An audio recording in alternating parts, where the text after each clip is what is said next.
Salve, alunos e alunas do canal Educação!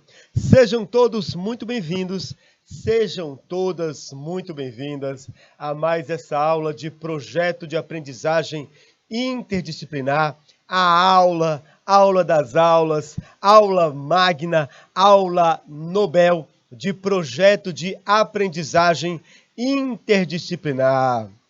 Eu fico muito contente, eu fico muito feliz com a participação, com a audiência de tanta gente linda, maravilhosa, inteligente, competente do meu Piauí, do Brasil e do mundo inteiro. Salve, salve! Alegria, alegria! Coivaras do Piauí, Joaquim Pires, muita gente linda, maravilhosa, que está começando a acompanhar essa aula que é referência quando o assunto é projeto de aprendizagem interdisciplinar.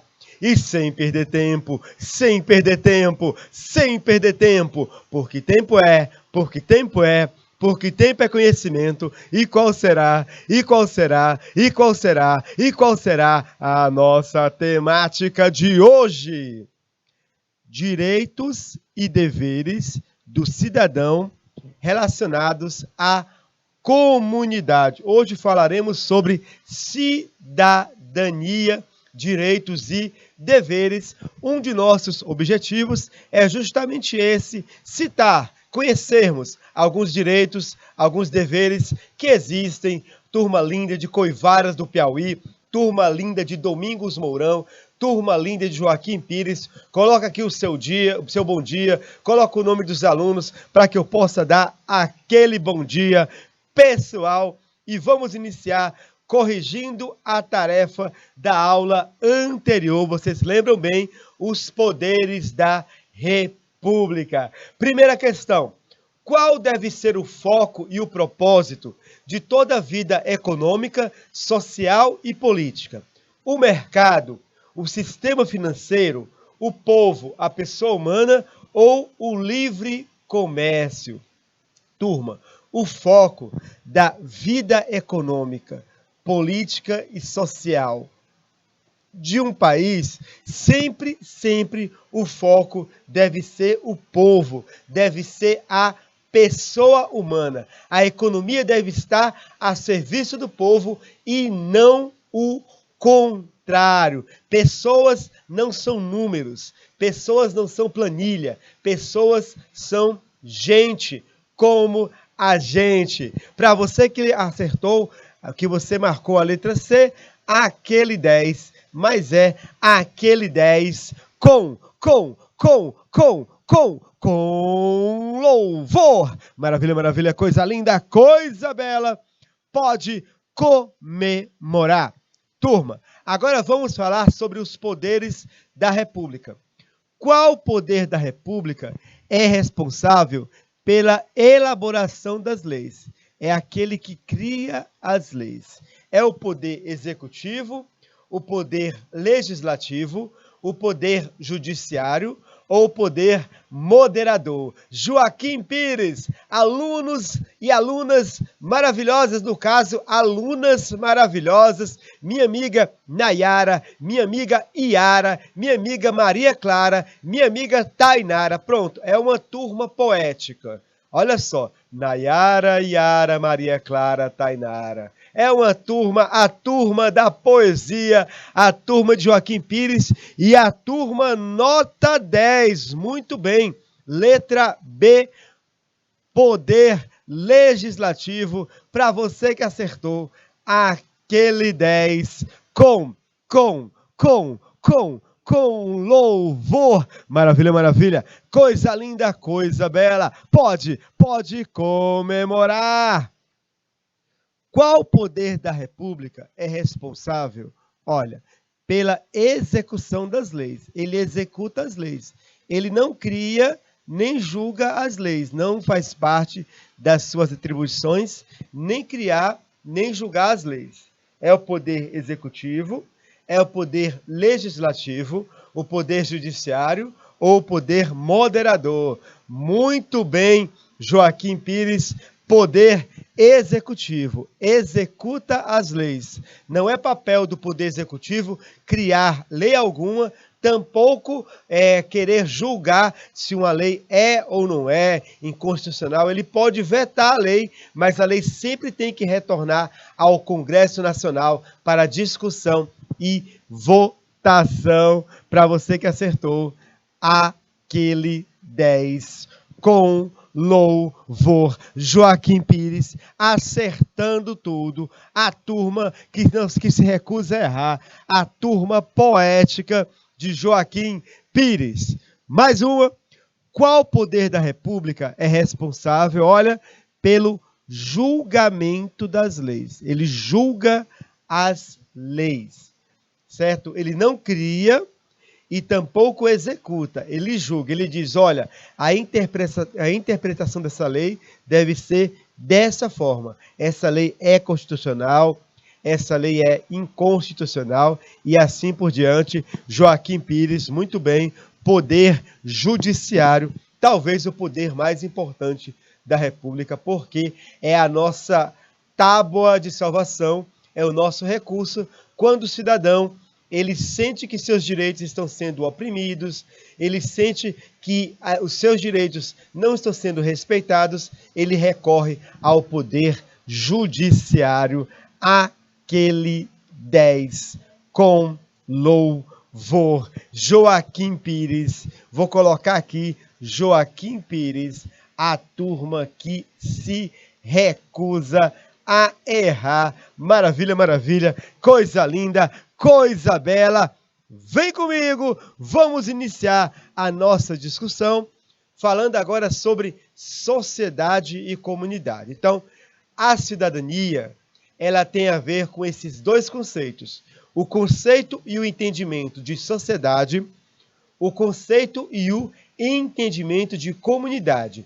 O que é sociedade, o que é comunidade? Vejamos por partes, está bem? Então, acompanha comigo. Qual é o conceito de sociedade que vamos trabalhar nessa aula? Olha só, é o conjunto de seres humanos. Então, a sociedade é formada por pessoas humanas e eles dividem algumas coisas. O que que eles dividem? Olha só, vou marcar com marca-texto. Eles dividem território. Por exemplo, a sociedade brasileira divide o território brasileiro. Eles também compartilham regras ou leis. Daqui a pouco falaremos sobre leis e sobre o dever. Também compartilham ideologias, uma forma de pensar típica desse conjunto de pessoas, e também compartilham tradições ou costumes. Esses elementos, eles são aceitáveis e os fazem conviver de forma organizada, como se fossem sócios. Então, uma sociedade, ela é um acordo, tá bom? A sociedade é um acordo. A gente concorda que vamos dividir o mesmo território, nós vamos concordar sobre as leis, concordar sobre as ideologias, concordar sobre as tradições, nossos costumes. Nova Santa Rita do Piauí, aquele abraço carinhoso. Coivaras do Piauí também, abraço carinhoso. Nova Santa Rita, coloca o nome dos alunos, o nome do mediador, para que eu possa dar aquele abraço carinhoso. Turma, a palavra sociedade, ela vem do latim societar. O que é societar? Uma associação de uma pessoa com outros indivíduos que formam um mesmo conjunto de seres. É basicamente o que falamos agora há pouco. Uma associação, um conjunto de pessoas que dividem algumas características, está bem?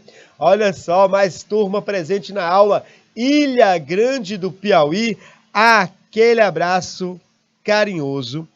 Alunos e alunas, queridos, queridas, maravilhosos, maravilhosas. Nós aprendemos, eu deixei bem claro, em aulas anteriores, que a sociedade, apesar de ser um conjunto de pessoas que fazem um acordo sobre territórios, regras, ideologias e tradições, a sociedade ela é dividida. E é bom que isso aconteça. As pessoas são diferentes, elas formam grupos diferentes e, embora haja um acordo, elas divergem em alguns aspectos e isso é importante para a democracia. Bom dia, Ilha Grande do Piauí, a mediadora, minha amiga, sempre presente, Emanuela, aquele abraço, querida turma. Sociedade é um conjunto, ele não é um amontoado de indivíduos. O que é um amontoado? Amontoado é quando você pega, você vai tirar tijolos numa construção, aí você vai jogando os tijolos um em cima do outro, formando uma pilha. Aquilo é um amontoado. Sociedade, ela não é um amontoado, ela não é desorganizada. Ela é um sistema organizado. E quem organiza esse sistema são as instituições, como o Estado, a família, a igreja e a escola. São as instituições que ensinam um repertório de prescrições, de regras da sociedade. A escola ensina o aluno a ser um bom cidadão, a igreja também, a família, o próprio Estado. São as instituições que fomentam, ou seja, que estimulam uma unidade cultural, mesmo havendo uma divisão na sociedade, há uma unidade cultural na diversidade. A sociedade, as instituições, elas punem aqueles que transgridem as regras, ou seja, se você não cumprir o seu dever, não obedecer às leis, você será punido. Vigiar e punir. Socializam os indivíduos, são as instituições como o Estado, a família, a igreja, a escola e tantas outras que promovem a socialização da pessoa. A pessoa, ela começa a se socializar na sociedade a partir do primeiro grupo social que ela frequenta, que é a família. Só que a família, ela só consegue socializar até um determinado limite. O limite dos parentes da família, o limite dos amigos da família. E ela não consegue, digamos assim, furar a bolha que está ao seu redor. Para a pessoa se integrar totalmente na sociedade, ela vai ter que participar de outros grupos sociais, outras instituições para ampliar a sua socialização. Então, ele entra na escola e começa a conhecer que do outro lado da cidade moram pessoas que ele conhece. Na escola, ele começa a perceber que há pessoas com características diferentes da sua, sejam físicas, sejam características religiosas. Então, nas instituições, a pessoa ela vai sendo socializada de um modo mais amplo na sociedade. E é nessas instituições que a pessoa começa a compreender o seu papel na sociedade. É a partir do momento em que a criança começa a participar da escola, da igreja, do Estado, de um órgão, de um curso, um clube de futebol, ele começa a definir qual é o seu papel no Estado, o que ele quer ser, como ele quer contribuir com a sociedade e, estando relacionado com a letra C, mantém a coesão social, econômica e política, tá bom? Turma, sociedade e comunidade. Vejam bem agora comigo. A sociedade, ela é a soma das várias comunidades que a compõem. Por quê? Porque a sociedade, ela é dividida. A sociedade é formada por diversos grupos menores que compõem uma rede de relacionamentos, certo? Que são as comunidades. E as comunidades também são formadas por grupos menores que compõem uma rede de relacionamentos. A comunidade, a sociedade, ela é formada pela comunidade. A comunidade é formada por núcleos, como a família, a vizinhança, amizades e os núcleos de sociabilidade. As comunidades e os grupos menores socializam e integram os indivíduos ao grupo majoritário que é a sociedade. É o que acabei de falar com vocês agora há pouco, não é? Os grupos menores, né, que formam a comunidade, eles vão socializando a pessoa dentro da sociedade. Bom, mais algumas diferenças. Essas aqui são as diferenças fundamentais entre sociedade e comunidade. Além da sociedade ser formada por comunidades, certo? Nós temos mais algumas diferenças.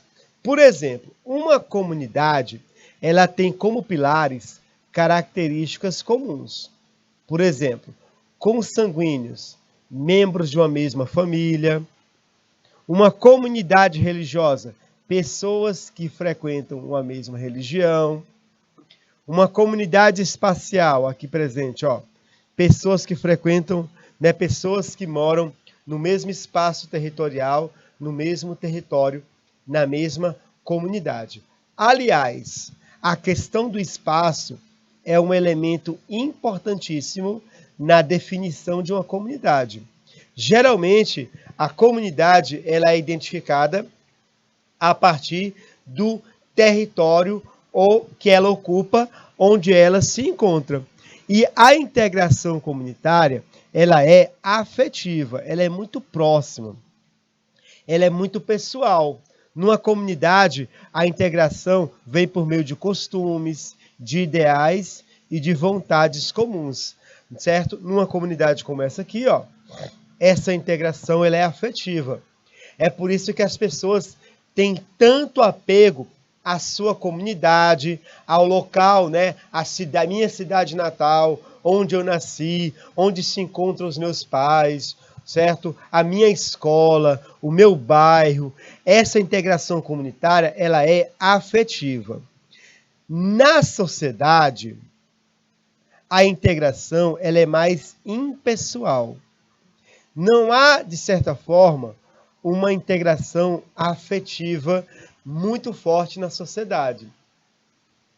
Porque a sociedade é um acordo. A comunidade é uma integração. A sociedade é um acordo. Então, na sociedade, a integração ela é mais impessoal. O que isso quer dizer? Você faz parte da sociedade brasileira, quer você queira ou não, você é brasileiro. Mas isso não implica dizer que você tem que torcer para o Brasil na Copa do Mundo porque nasceu no Brasil. Porque essa relação ela é impessoal. Você torce para o Brasil se você quiser. Você torce para o lutador brasileiro que vai disputar o título mundial numa arte marcial se você quiser. É uma decisão sua, porque essa integração social ela é impessoal. É uma integração racional. Por ser um acordo, é uma integração mais racional. Você reflete se você vai aderir ou não, a essa sociedade de modo afetivo. E ela é instrumental. Os instrumentos do Estado. Por exemplo, a sociedade vai lhe dizer, você tem que obedecer às regras, obedecer às leis. Caso você não obedeça, você será punido. Então, a sua integração ela é por meio de instrumento, o instrumento da lei. Se você não se integrar à sociedade, você será punido. Então, turma, percebe que entre a comunidade, vamos voltar aqui, a sociedade, ela é a soma de comunidades. E uma diferença básica é que na comunidade a integração é afetiva e na sociedade a integração é impessoal, é um acordo, está bem? Tá?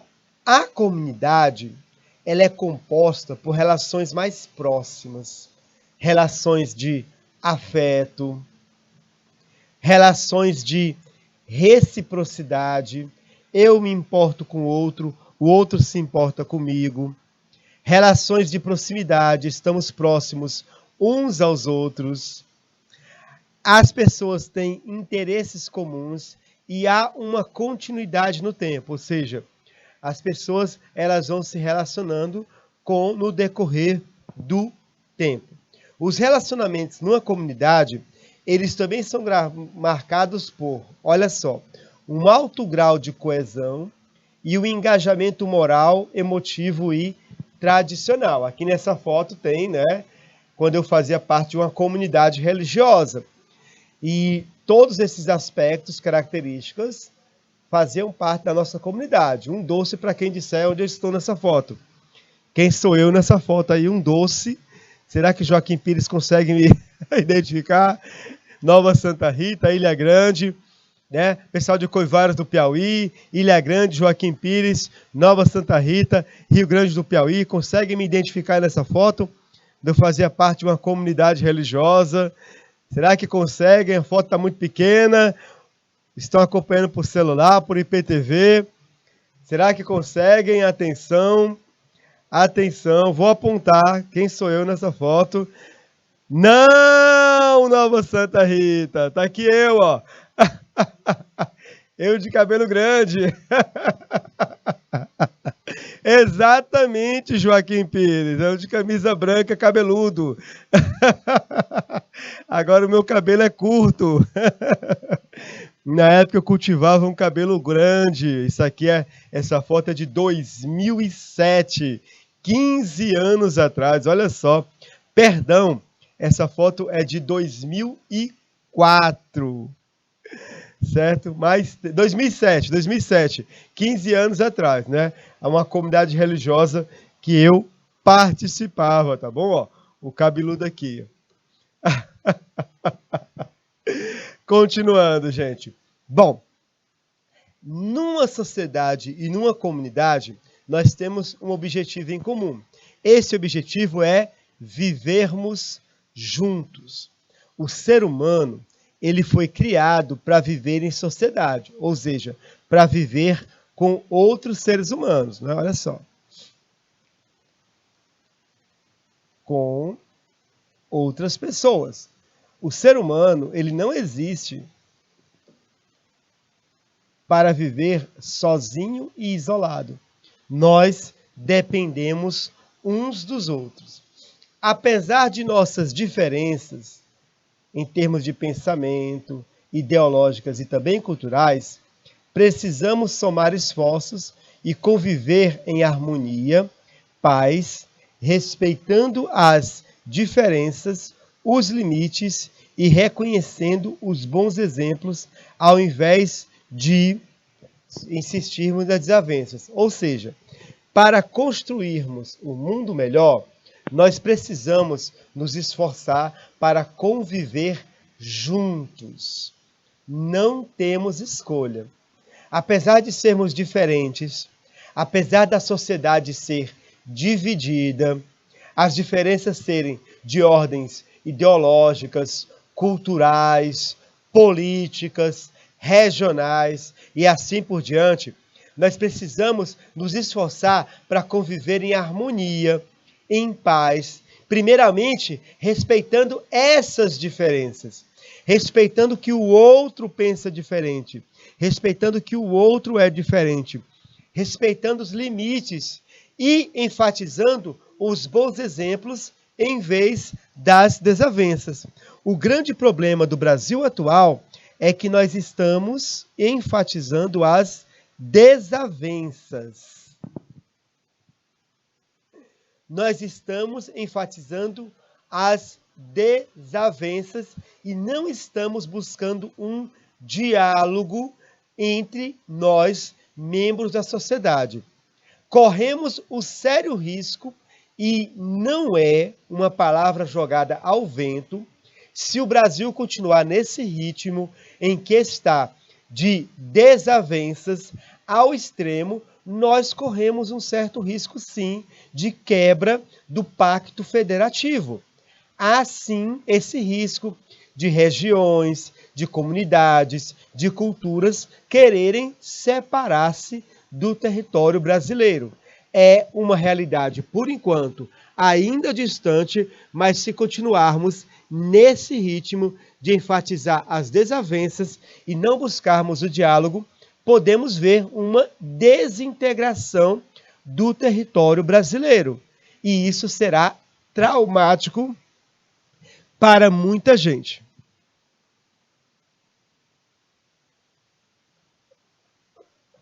Por isso, mais do que nunca, é época de nós buscarmos a convivência em harmonia.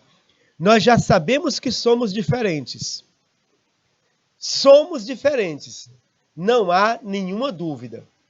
Então, vamos buscar um modo de convivermos nessa diferença, porque senão nós veremos uma desintegração do Brasil. Não haverá país, não haverá Brasil para que nós possamos dizer, olha, eu sou brasileiro. Não haverá mais um país se continuarmos nesse ritmo, tá bom? Cidadania, mais alguns conceitos, olha só, o conceito de autonomia, heteronomia, direitos e deveres. Então vem comigo, ó, faltando 15 minutos para a aula acabar. Turma, a sociedade, ela é um acordo entre diferentes. A sociedade é formada por diversas comunidades. Um princípio da sociedade é a liberdade. É um princípio da democracia, a liberdade. No entanto, numa sociedade que pretende possuir relações que sejam harmônicas, que as pessoas vivam em harmonia, que elas consigam conviver, o sujeito jamais alcançará uma liberdade plena. Por quê? Porque há um filtro chamado relações humanas que vão restringir o agir individual. Num casamento, por exemplo, nós temos duas pessoas, né? O esposo, a esposa, ou esposo e esposo, ou esposa e esposa. Não vou aqui comentar sobre modelos de casamento, modelos de família. Vou usar aqui o modelo tradicional apenas como uma opção pedagógica pessoal. Numa família tradicional, esposo e esposa, marido e mulher.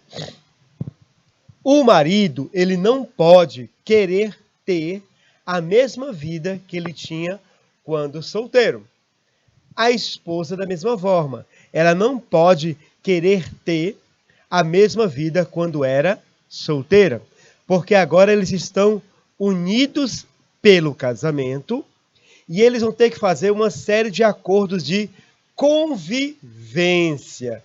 Está bem? Então, o marido não vai poder mais chegar em casa a hora que quiser, como ele fazia quando estava na casa da sua mãe. A esposa também. Há um acordo com relação a horários, um acordo orçamentário, um acordo afetivo, por que não dizer? Então, para que essa relação humana, essa relação no casamento, ela seja uma relação harmônica, a minha vontade pessoal, ela vai ceder espaço para o acordo entre duas pessoas, está bem? Então, isso nós chamamos de heteronomia. O que é heteronomia? É quando a tua autonomia, ela possui um limite. Na sociedade, certo? O nosso limite é a lei. Só que a lei não somos nós que fazemos. A gente recebe do outro a lei. Ou seja, recebe a lei do Estado. Recebe a lei dos poderes da República. Por isso, o domínio da nossa vontade e de nossa consciência está nas mãos de um poder. Poder que é estranho a nós porque é um poder oficial, não é uma relação afetiva. Heteronomia vem do grego hétero, outro, nomia, lei. Heteronomia, a lei vem do outro. Autonomia, auto próprio. A lei vem de mim mesmo. Turma, a liberdade numa sociedade, ela vai ser limitada pelos direitos e deveres. Liberdade numa sociedade é você seguir, né, você usufruir dos seus direitos e cumprir os seus deveres. Isso é liberdade. Liberdade na sociedade não é falar tudo o que eu penso. Liberdade na sociedade não é eu fazer o que eu quero, na hora que eu quiser, com quem eu quiser, onde eu quiser, como eu quiser. Liberdade na sociedade é você estar consciente de quais são os seus direitos e quais são os seus deveres. Liberdade na sociedade abre espaço para o conceito de cidadania. Turma, na aula passada, quando falamos sobre poderes da República, quando falamos sobre o judiciário, eu falei com vocês sobre a importância do respeito aos membros do STF, do Supremo Tribunal Federal. E eu falei com vocês, alunos, não entrem na pilha, certo? Que há no Brasil atualmente de ofensas aos ministros do Supremo Tribunal Federal. O Supremo Tribunal Federal é um poder da República, certo? Que faz parte da partilha de poderes que há no Brasil. Poder executivo, legislativo e judiciário. E eu falei para vocês, tomem muito cuidado com algumas pessoas que querem estimulá-los, por exemplo, a ofender um ministro do STF ou ministra do STF. Ofender um ministro ou ministra do Supremo Tribunal Federal é o mesmo que ofender o presidente. Falei com vocês e dias depois aconteceu o que eu havia dito para vocês. Uma pessoa que claramente está fora do seu juízo normal pelo fanatismo religioso e político, ofendeu uma ministra da República com palavras grossas, mal educadas e baixas, e quando ela foi, houve uma ordem de prisão, ela recebeu a Polícia Federal a tiros e granadas. Olha só, e a pessoa que a estimulou a fazer isso, no mesmo instante falou, ele é um bandido. Então, tomem muito cuidado com os maus conselhos. Pessoas que dão maus conselhos e fazem com que você haja de uma determinada maneira, elas são as primeiras a tirar o corpo fora e dizer, não tenho nada a ver com isso. Ele fez porque quis. Isso vale também para a escola. Muito cuidado com aquele seu colega que fala, rapaz, deixa de ser besta, vamos matar a aula hoje. Deixa de ser besta, rapaz. Dá para olhar o celular assim, sem o professor ver. Muito cuidado quando você segue conselhos de pessoas mal intencionadas. Porque se o professor, ou a direção punir essa pessoa que lhe deu o conselho, ela vai ser a primeira a dizer, não, tenho nada a ver com isso não, ele foi porque ele quis. Ele fez porque ele quis. Ele foi porque ele quis. Percebe, então? Foi isso que aconteceu aos nossos olhos no último fim de semana. A pessoa agiu de um modo descontrolado e aquele que a incentivou disse, eu não tenho nada a ver com isso. Eu estou fora da discussão, tá bom? Então, muito cuidado, gente, muito cuidado. Sociedade, democracia, implica em cidadania, direitos e deveres. A liberdade, ela sempre vai ser limitada. Cidadania consiste na prática dos direitos e deveres. Você sabia que há um ramo na filosofia que aborda o dever moral? Esse ramo chama-se deontologia, a teoria do dever. Turma, basicamente, o que é a deontologia? E por que eu estou colocando esse assunto da deontologia? Porque para entendermos o que é uma lei, é muito importante entendermos o que é o dever, tá? Deontologia é uma ciência que estuda o dever e a obrigação. O que é moralmente necessário e serve para nortear, orientar o que deve ser feito. A deontologia é a ciência que vai estudar os nossos deveres enquanto pessoas humanas. O que nós devemos uns aos outros? O que nós devemos uns aos outros? O que é um dever? É tudo o que aborda a deontologia. Um filósofo que eu gosto muito de acompanhar, de ler e de tentar compreender é Immanuel Kant. Immanuel Kant, ele nasceu e viveu entre o século XVIII e o século XIX. Ele tem duas ideias básicas sobre a deontologia, sobre o dever. Ele fala o seguinte, agir por dever é a maneira de dar à ação o seu valor moral. O que isso quer dizer? Vamos supor que você vê... Vamos supor que aqui está você e aqui tem uma velhinha carregando uma sacola de compras. A sacola de compras, ela está muito pesada. E mesmo sem a senhora idosa pedir, você sente que ela precisa de ajuda. Nesse ponto, abre-se uma interrogação em você. Ajudar ou não a essa senhora? Se você ajudar a essa senhora idosa a carregar suas compras, porque você sente que é o seu dever ajudar as pessoas em dificuldade, a sua ação, ela tem um valor moral. No entanto, vamos supor que você, na hora de interrogação, você pensa, devo ou não ajudar essa senhora idosa? Aí você lembra que na sua igreja, o pastor ou o padre ensinaram que aqueles que ajudam o próximo, que praticam uma boa ação, têm mais chances de alcançar o céu. Então, aí você pensa, eu vou ajudar essa senhora, porque ao ajudá-la, eu vou garantir o meu lugar no céu depois que eu morrer. A sua ação, ela não tem valor moral, porque você não agiu por dever, você agiu por interesse.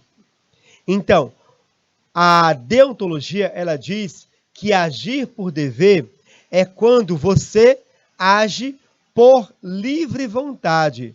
É quando você age naturalmente, sem nenhum interesse, sem nada que lhe diga faça isso ou faça aquilo. As pessoas que são perfeitas moralmente, elas agem por livre vontade.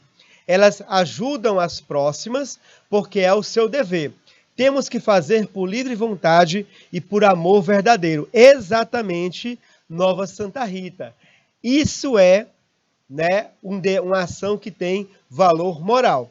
Quando você faz, eu vou ajudar essa senhora porque provavelmente ela vai me dar R$2, R$5 de gorjeta. Essa sua ação não tem valor moral. Turma, aqui entra a questão das leis. Vejam bem, para uma sociedade viver em harmonia, nós devemos praticar a cidadania. A cidadania são direitos e são deveres. Eu usufruir dos meus direitos é muito fácil. As pessoas, elas sabem, quando seus direitos são desrespeitados. Porém, nós temos deveres a cumprir na sociedade. Deveres que são deveres morais. A questão é, quando a pessoa não cumpre a sua obrigação, quando ela não cumpre o seu dever, o que é que o Estado faz? Ele cria leis para forçar o cidadão a agir corretamente. Quando a sociedade ela necessita que nós cumpramos o nosso dever. Nem todo mundo cumpre o seu dever. Quando as pessoas não cumprem o seu dever, aí o Estado tem que criar leis. Por exemplo, na época da pandemia, qual era o dever das pessoas? Usarem máscaras para evitar a propagação do vírus. As pessoas usaram máscaras, as pessoas cumpriram o seu dever moral, muitas não cumpriram. E por não terem que cumprir, foi necessário criar leis que forçam as pessoas a fazer algo que elas deviam fazer espontaneamente, por livre vontade. Então, a lei é isso aqui, ó. A lei é um instrumento jurídico que vai forçar as pessoas a agirem corretamente. Na próxima aula, daqui a pouquinho, daqui a alguns minutos, vamos conversar sobre leis. E vamos conversar sobre nossos direitos, nossos deveres, como devemos agir em sociedade. Mas não esqueçamos desse raciocínio. Vivemos em sociedade. A sociedade é uma soma de comunidades. Para vivermos bem em sociedade, devemos ter consciência dos nossos direitos, dos nossos deveres, ou seja, devemos praticar a cidadania. Todos nós temos deveres a cumprir numa sociedade. Quando os deveres não são cumpridos, o Estado cria leis que forçam o cidadão a agir corretamente. Na próxima aula, nós vamos completar esse raciocínio. Não saia daí. Aquele abraço carinhoso. Tchau!